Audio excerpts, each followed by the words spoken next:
এইটাকে বৈধতা দেওয়ার জন্য এই দেশের সরকার কর্তৃক আইনে পরিণত করার জন্য আজকে পায়তারা শুরু হয়েছে।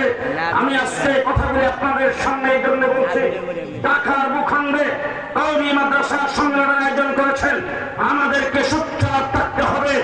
এই দেশ যখন ইংরেজ দখল করেছিল, 2.25 বছর ইংরেজের বিরুদ্ধে আমার পূর্বপুরুষেরা লড়াই করেছেন। ফাঁসির কাজটা আমার পূর্বপুরুষেরা বলছেন, জীবন দিয়েছেন, রক্ত দিয়েছেন, মাথা কাটায় দিয়েছেন, কেল্লা দিয়েছেন, ইমান দেয় নাই। আমরা তাদের উত্তরসূরি।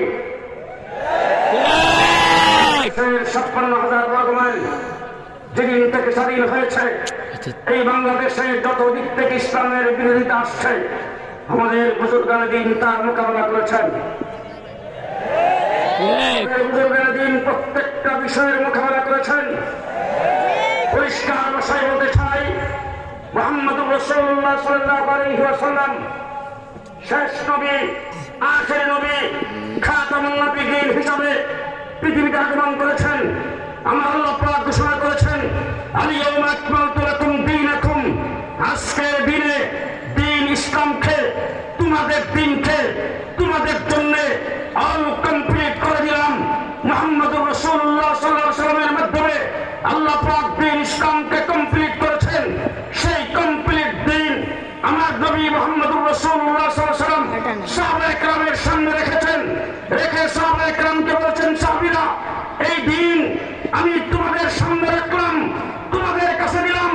বল্লিগু আন্নী ওয়ালাউ আয়া, আমার এই দিনের একটা আয়াত যদি তোমাদের কারো কাছে পৌঁছে থাকে, সে পরবর্তী মানুষের কাছে পৌঁছে দেওয়ার দায়িত্ব তোমাদের। সাহাবায়ে কেরাম আরফার ময়দান থেকে দূর দিয়েছে, সুদূর চীন পর্যন্ত আসছে, ইউরোপ পর্যন্ত গেছে, পৃথিবীর আনাচে কানাচে দিন প্রচার করে দিয়েছেন, দিন পৌঁছায় দিয়েছেন। আল্লাহ রাব্বুল আলামিন দেখলেন সাহাবায়ে কেরামের মাধ্যমে দিন প্রচারিত হয়েছে, আল্লাহর নবীর মাধ্যমে কমপ্লিট হয়েছে। জিবরাইল আমিন সেই দিন রাসূলের কাছে পৌঁছেছেন, রাসূল সাহাবায়ে কেরামের কাছে পৌঁছেছেন। সেই দিন মুখস্থ, সাহাবায়ে কেরামকে রাসূল দিয়েছেন মুখস্থ, সাহাবীরা করেছেন মুখস্থ, পৌঁছাইছেন মুখস্থ। দিন লিপিবদ্ধ হওয়া দরকার। আল্লাহ পাক তাবিঈনদের জমানায় আইম্মায়ে মুজতাহিদিন হিসাবে, তার প্রধান হিসাবে ইমামে আজম আবু হানিফা রাহমাতুল্লাহ আলাইহিকে জন্ম দিয়ে এই দিন করেছেন লিখিত। ইমামে আজম আবু হানিফা রাহমাতুল্লাহ আলাইহি এমন ব্যক্তি যিনি কোরআন এবং হাদিস থেকে এই উম্মতের জন্য 13 লক্ষ মাসালা বের করে লিপিবদ্ধ করেছেন। সাহাবায়ে কেরাম দিন পৌঁছাচ্ছেন। আল্লাহর নবী আল্লাহর কাছ থেকে দিন সাহাবায়ে কেরামকে দিয়েছেন, সাহাবী দিন পৌঁছাচ্ছেন।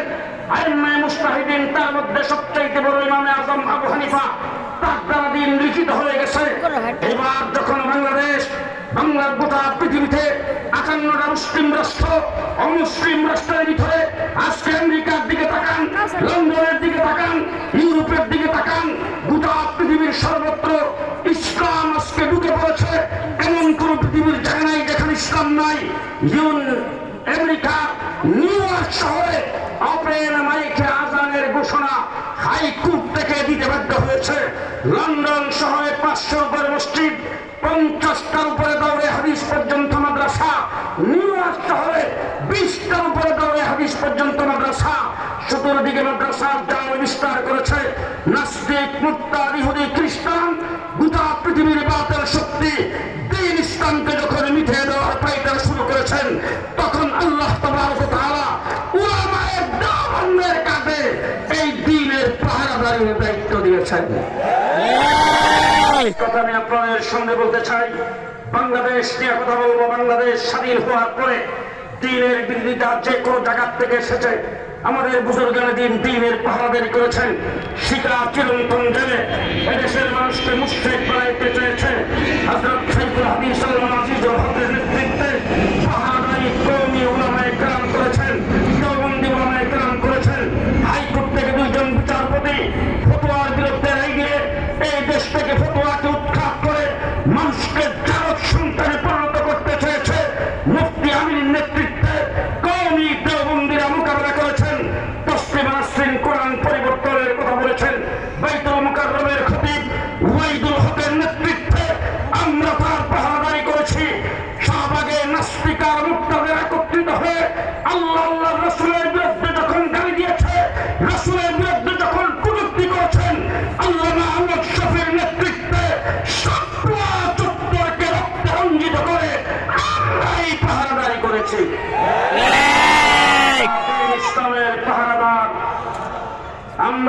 ইসলামের পাহারাদার আমাদের পূর্বেকার বুজুর্গান যেভাবে পাহারাদারি করেছে আমরাও ঠিক সেইভাবে পাহারাদারি করতে চাই।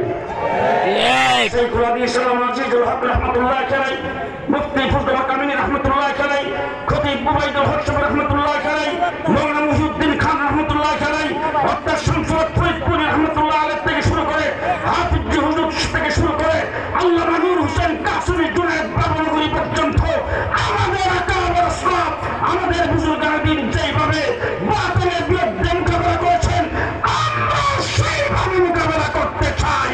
কাউকে সাথ দিতে আমরাও রাজি নই। আল্লাহু আকবার।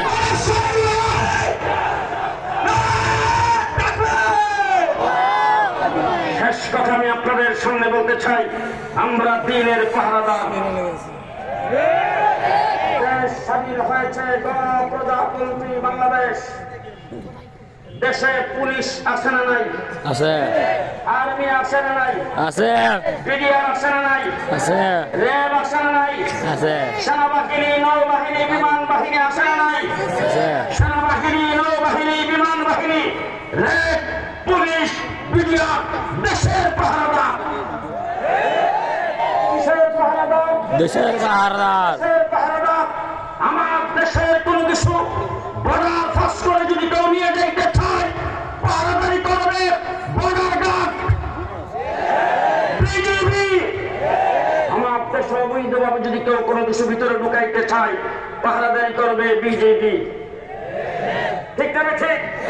দেশের মানুষের জান মালের ক্ষতি যদি কেউ সাধন করে, রাস্তাঘাটে একজনের উপর যদি আক্রমণ করে, মারামারি করে, চুরি করে, ডাকাতি করে, হাইজ্যাক করে, পাহারাদারি করবে পুলিশ। ঠিক না ঠিক? দেশের পাহারাদার তোমরা, দ্বীন ইসলামের পাহারাদার আমরা। দেশ তোমাদের জিম্মায়, দ্বীন আমাদের জিম্মায়। দ্বীনের ভিতরে যদি কেউ কোনো কিছু ঢুকাইতে চায়, পরিষ্কার ভাষায় বলতে চাই, বর্ডার ফাঁস হয়ে যদি বাংলাদেশ অবৈধভাবে কিছু আসতে চায় দেখা মাত্র ফায়ার করবে বিজেপি। ঠিক আছে ঠিক? আর দ্বীন ইসলামের ভিতরে যদি কেউ কোনো কিছু ঢুকাইতে চায় দেখা মাত্র ফায়ার করবে মাওলানা মাহফুজুল হক। ঠিক আছে? দেশের জিম্মাদারি তোমাদের, দ্বীনের জিম্মাদারি আমাদের। কোন ব্যক্তি যদি চুরি করে, দেশে যেহেতু ইসলামিক সরকার নাই, ইসলামী আদালত যেহেতু নাই, এই জন্য আমার ঘরে যদি চুপ দুঃখে, মৌলানা কাফাইতুল্লাহ ফারি সাহেবের ঘরে যদি চুপ দুঃখে, মৌলানা নাসিম সাহেবের ঘরে যদি চুপ দুঃখে, চোর যদি ধরতে পারেন দলে নিজে বিচার করা যাবে না, পুলিশের হাতে সুপরত করা লাগবে। ঠিক তেমনি করে কোন ব্যক্তি যদি রাগ করে গালিগালাজ করে বিবিকে তালাক দেয়, বিচার করবেন থানার ওসি সাহেব, চেয়ারম্যান, এমপি, মন্ত্রী। কার কাছে দেবেন? দুনিয়ার জিম্মাদারি তোমাদের, দ্বীনের জিম্মাদারি আমাদের। আমাদেরকে দ্বীন পালন করতে দাও, তোমাদেরকে আমরা দুনিয়া পালন করতে দেই। দুনিয়ার জিম্মাদারি পালন করতে সাহায্য আমরা করব, দ্বীনের জিম্মাদারি আমরা পালন করতে তোমরা সাহায্য করবা। দ্বীন ইসলামের পাহারাদার। দ্বীন ইসলামের, দ্বীন ইসলামের। সুতরাং মুফতি ফজলুল হক আমিনী রহমাতুল্লাহ আলাইহি, শাইখুল হাদিস আজিজুল হক রহমাতুল্লাহ আলাইহি, খতিব উবাইদুল হক, মাওলানা মুহিউদ্দিন খান, শামসুদ্দিন কাসেমী, আল্লামা নূর হোসেন কাসেমী, আল্লামা আহমদ শফি, জুনায়েদ বাবনগরী, যে সমস্ত বিষয়ে কোন প্রকার সাথ দেয় নাই, আমরা সাথ দেব না।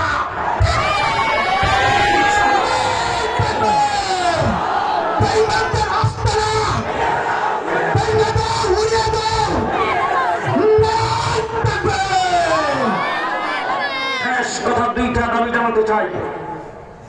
ট্রান্সজেন্ডার, পুরুষ হয়ে জন্মগ্রহণ করে মহিলা সেজে যাওয়া, মহিলা হয়ে জন্মগ্রহণ করে নিজকে পুরুষ বানিয়ে নেওয়া,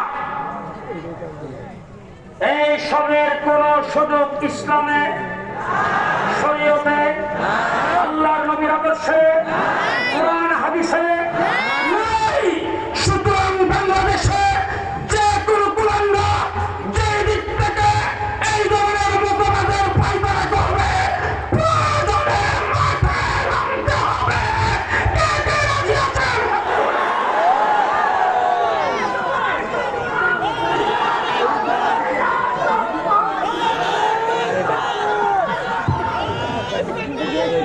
শেষ কথা বলতে চাই, 92% মুসলমানের দেশে মানুষের ট্যাক্সের পরিচয় পরিচালিত শিক্ষা মন্ত্রণালয় কর্তৃক পরিচালিত দেশের স্কুল কলেজ ইউনিভার্সিটিতে শিক্ষা দেওয়া যাবে না, হাতের দাগ শিক্ষা দেওয়া যাবে না, পেন শিক্ষা দেওয়া যাবে না। জাগতিক শিক্ষা অর্জনে আমরা বাধা নই, ব্যারিস্টার ডাক্তার ইঞ্জিনিয়ার হইতে আমরা বাধা নই। আমরা চাই দেশের মানুষ ব্যারিস্টার হবে, ডাক্তার হবে, ইঞ্জিনিয়ার হবে, ইংলিশ মিডিয়ামে লেখাপড়া করেন, ইংলিশ বলেন, ইংলিশ চলা নেন, ইংলিশে কথাবার্তা বলেন, আপত্তি নাই, ডিগ্রি অর্জন করার আপত্তি নাই, পিএইচডি করার আপত্তি নাই, বিসিএস হওয়ার আপত্তি নাই, উচ্চ শিক্ষায় শিক্ষিত হওয়ার আপত্তি নাই। আমি এই কথা বলবো না আমার মতো কাঠপুল্লা বানিয়ে দিয়েন, মাদ্রাসায় ভর্তি করে আপনার সন্তানকে মাদ্রাসায় পড়ান, অন্য শিক্ষা দিতে পারবেন না সেটা বলবো না। আপনার ছেলে ব্যারিস্টার হবে, ডাক্তার হবে, ইঞ্জিনিয়ার হবে, প্রফেসর হবে, তার জন্য দোয়া 52 বছর পর্যন্ত আমাদের বুজুর্গানে দিন করে আসছেন। আমরা দোয়া এখন করতেছি, সামনেও দোয়া করব। তবে একটাই শর্ত সাপেক্ষে করতে চাই, সেটা হলো শিক্ষা একবারে নার্সারি থেকে শুরু করে উচ্চ শ্রেণী পর্যন্ত সর্বস্তরে দিন শিক্ষা বাধ্যতামূলক করতে হবে। রাজি আছেন? 92% মুসলমানের দেশের সন্তানেরা স্কুলে পড়বে, উজু জানবে না, তায়াম্মুম জানবে না, গোসল জানবে না, নামাজ জানবে না, তাসবিহ তাহলিল জানবে না, নামাজের রুকু সিজদা জানবে না, নামাজের তরিকা জানবে না, জানাজার নামাজ জানে না, লাশ পড়ানো জানে না, কাফন পড়ানো জানে না, কবরে শোয়ানো জানে না। একটাইতে বড় দুর্ভাগ্যের কথা আর হতে পারে না। বড় বড় বুদ্ধিজীবীরা যখন ইন্তেকাল করে তখন একজনের জানাজা দেখলে মনে হয় কিসের জানাজা, কিসের কি দাঁড়াইছে, মনে হয় যাহা এটা যদি মৌলবীরা দেশে না থাকতো তো এই কামটা তো করতাম না, এটা করলে তো ওর বিপদেই বললাম। জানাজার নামাজে নিয়ত বান্ধা হয়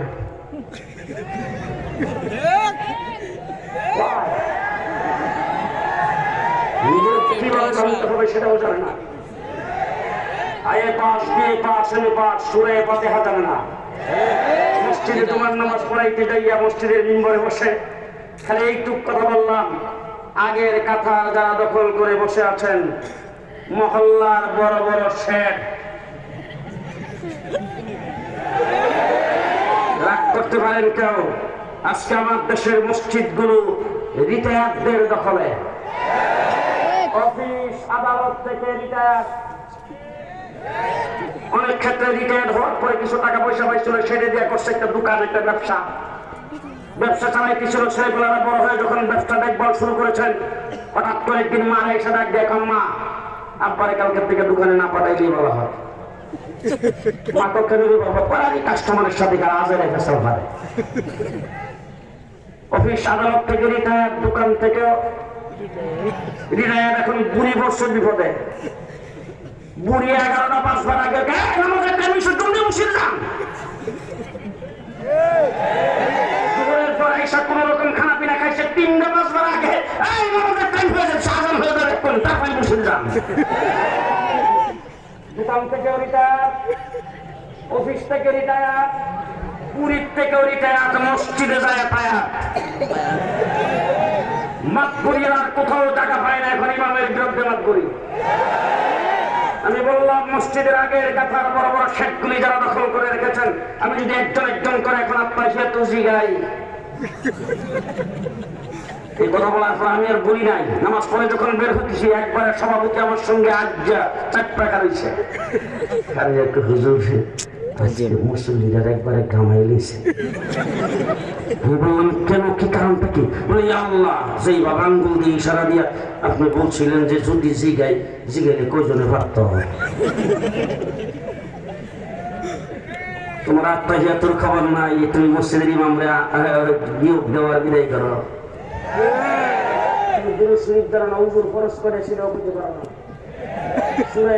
খবর নাই, এই জন্য বললাম সব জায়গার থেকে মসজিদে যাওয়া হয় টায়ার, ঠিক কিনা বলেন? শেষ কথা একটা কথা মনে পড়ে গেছে, কথাটা মানে না সভাপতি এসে বসে বলবো। হযরত হাফিজ হুজুর রহমতুল্লাহ আলাইহি 1981 সনে হুজুর ইলেকশনে দাঁড়াইছিল প্রেসিডেন্ট। আপনাদের অনেকের মধ্যে জানা আছে, অনেকে শুনছেন না? মা খারাপ ছিল বট গাছ, কি মার গাছ? আমার একজনের জিজ্ঞাসা হাফিজ জন্য বলে আল্লাহ বলি, আমি বললাম হ্যাঁ কোনো সন্দেহ নেই। আল্লাহ বলি হইলে এই মার্কাটা কিভাবে পাইলেন যে গাছটার মধ্যে শয়তান থাকে? আমি বললাম হ, শয়তানে যদি কারোর উপর আসর করে শয়তান সারাইবার জন্য কি ডাক্তারের কাছে যায়? মাস্টারের কাছে, প্রফেসর কার কাছে যায়? আর শয়তান যদি কারোর উপর আসর করে শয়তান সারাইবার জন্য হুজুরদের কাছে যায়। এজন্য হাফিজ হুজুর বটগাছ মার্কা পাইছে, যে কাছে শয়তান থাকে হাফিজ হুজুর প্রেসিডেন্ট হলে বাংলাদেশের সমস্ত গাছ থেকে শয়তান দূরে সরিয়ে দাও। 1981 সালে হাফিজ হুজুর প্রেসিডেন্ট পদপ্রার্থী। হুজুরের সর্বশেষ জনসভা বাইতুল মুকাররম দক্ষিণ গেট, জজবা কোট মাদ্রাসার ছাত্র। ব্রাহ্মণবাড়িয়ার থেকে চিটাগাং মেইলে ঢাকা রওনা হয়েছি। নরসিংদী যখন আসছি তখন ফজরের নামাজের টাইম। তো ফজরের নামাজ পড়ার পরে দেখি যে হকাররা বাহিরে পত্রিকা বিক্রি করে। তখন একটা পেপার কিনলাম, কিতাবের পেপারের নাম হলো কিতাবুল ইত্তেফাক। ওই কিতাবুল ইত্তেফাকের ফার্স্ট পৃষ্ঠা, লাস্ট পৃষ্ঠায় 83 জন প্রার্থী, এক একজন প্রার্থীর বক্তব্য। স্বাধীন সার্বভৌম বাংলাদেশে চাউলের কেজি কেন 4.5 টাকা খাবো? আমি নির্বাচিত হইলে চাউল হবে 3 টাকা কেজি।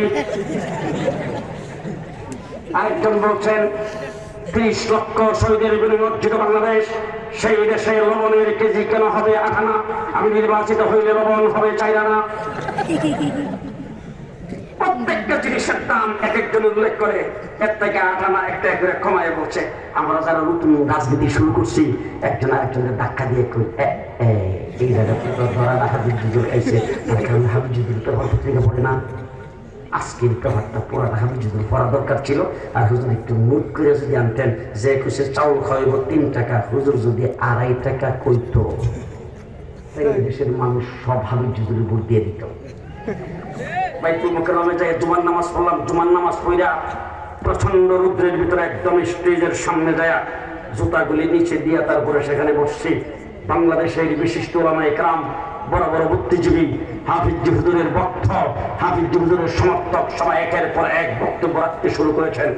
সর্বশেষ ঘোষণা করেছেন এবার জাতির উদ্দেশ্যে ভাষণ দেবেন প্রেসিডেন্ট পদপ্রার্থী মোহাম্মদুল্লাহ হাফিজ হুজুর।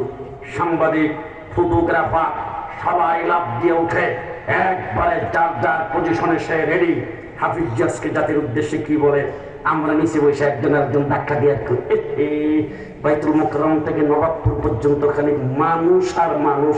যেই মানুষ ছিল ওই জনসভায় আমি দেখেছি আস্থা বিশাল বড় বট গাছ মাটির নিচ দিয়ে উঠায় আর ট্রাকের উপরে করে মিছিল করে নিয়ে এসে এত মানুষ। সবাই একজন আরেকজনকে বলতেছে দোয়া করেন, দোয়া করেন। হাফিজ যদি উঠতে তেল আর পেঁয়াজ আর লবণের কথাটা কইলেই তো চাউলের দামটা যদি উঠতে যদি বলে ফেলতো, যেই মানুষ হয়েছিল আর সাংবাদিকরা যেইভাবে কলম ধরছে আর ক্যামেরা যেইভাবে ধরছে এটার ছবি উঠাইয়া তারপরে হুজুর কথাটা মুখ করে কালকে পত্রিকায় আইলে তো বুট সব হাফিজ জুড়ে দিয়ে দিত। আমার একজন টাকা দেখো চুপ করো হাফিজ জুড়ে আল্লাহর ওলি মানুষ হুজুর দেখবো উঠতে বক্তৃতার মধ্যে প্রথমে বলে ফেলবে চাউল আর তেলের কথা করে বসে রইলাম। হাফিজ হুজুর মাইকের সামনে দাঁড়িয়ে বলতেছেন, ও আমার জাতি, 1947 সনে দ্বিজাতি তত্ত্বের ভিত্তিতে আমরা স্বাধীনতা অর্জন করেছিলাম, শান্তি আমরা পাই নাই। 1971 সনে পাকিস্তানিদের জুলুম অত্যাচারের বিরুদ্ধে বাংলাদেশের জনগণ অস্ত্র ধারণ করে 9 মাস রক্তক্ষয়ী যুদ্ধের পরে দেশ স্বাধীন করেছে হয়েছে বাংলাদেশ স্বাধীনের 10 বছর পার হয়ে গেল, আমরা শান্তি পাই নাই। এই দেশ জাতির শান্তির জন্য আমি মোহাম্মদুল্লাহ প্রেসিডেন্ট পদপ্রার্থী হয়েছি।